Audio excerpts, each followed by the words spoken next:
Bonjour à tous, bonjour à toutes, je suis Manuela Ivano, je suis coach, thérapeute en thérapie comportementale, cognitive, émotionnelle. J'interviens également en tant que formatrice et consultante en soft skills, en compétences psychosociales, en prévention des risques psychosociaux et de la souffrance au travail. Aujourd'hui, on va parler d'affirmation de soi. Comment gérer la colère de l'autre? Alors, il y a une chose à savoir, c'est que tant que l'on est dans l'émotion, on n'est pas dans la raison. C'est impossible de prendre des décisions, en tout cas on peut prendre des décisions, mais on risque de prendre de mauvaises décisions quand on est dans l'émotion. Voilà pourquoi on recommande de ne pas faire de choix ou ne pas prendre de décision quand on est dans la peur, dans l'angoisse, dans la tristesse, la dépression, ou bien dans la colère également.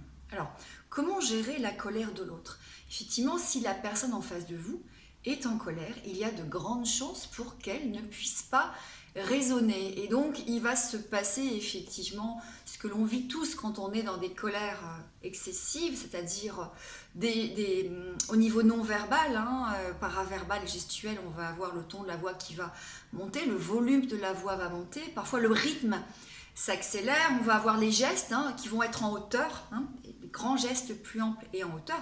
Et puis effectivement, ça peut aller jusqu'à l'agressivité extrême, c'est avoir des attaques verbales et puis des attaques physiques. Alors, la meilleure chose à faire, bien évidemment, n'est pas de se mettre au niveau de cette agressivité, sinon là, on va rentrer dans l'escalade du conflit, et là je pourrais vous refaire d'autres vidéos sur le conflit parce que sinon ça va être beaucoup trop long, mais c'est bien d'abord alors ça on est dans l'intelligence émotionnelle, c'est de comprendre d'abord l'émotion qui est en train de s'exprimer chez cette personne, qui est de la colère, donc être dans l'empathie, comprendre que cette personne est en colère, et comprendre surtout que quand une personne est en colère, elle ne peut pas être dans la raison, et donc va forcément tomber dans des choses disproportionnées, que ce soit au niveau verbal et au niveau physique.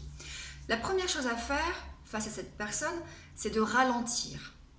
Donc on va ralentir le ton, le volume, on peut diminuer un peu de volume et on va parler doucement.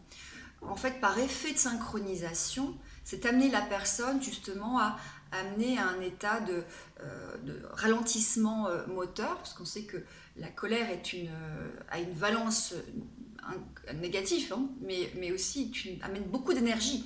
On peut faire des choses dans la colère, on peut soulever des meubles, on pourrait déplacer des montagnes, tellement la colère provoque une énergie très haute, ce qui est le contraire de la dépression, parce que dans la dépression, on ne peut rien faire. Donc il y a beaucoup d'énergie dans la colère. Donc on va justement essayer de faire descendre le niveau d'énergie en parlant plus doucement, en parlant aussi, donc en ralentissant, mais avec un volume un peu moins élevé, pour ramener la personne en synchronisation.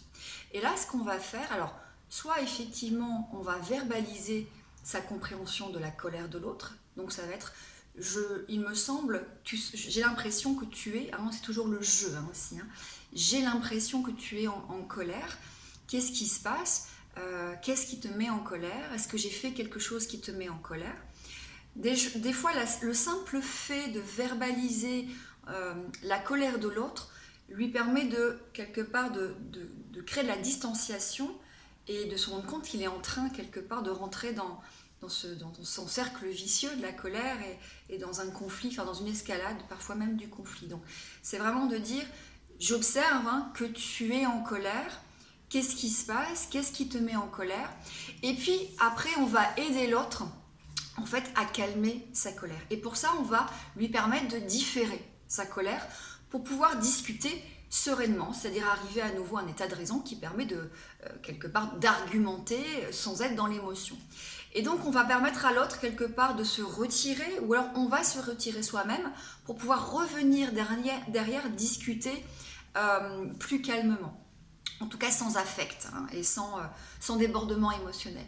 Donc on peut dire à la personne, voilà, j'observe que tu es en colère ou tu me sembles en colère, qu'est-ce qui se passe? Ce que je te propose, c'est que tu puisses quelque part essayer de te calmer et qu'on en rediscute plus tard quand tu seras plus calme.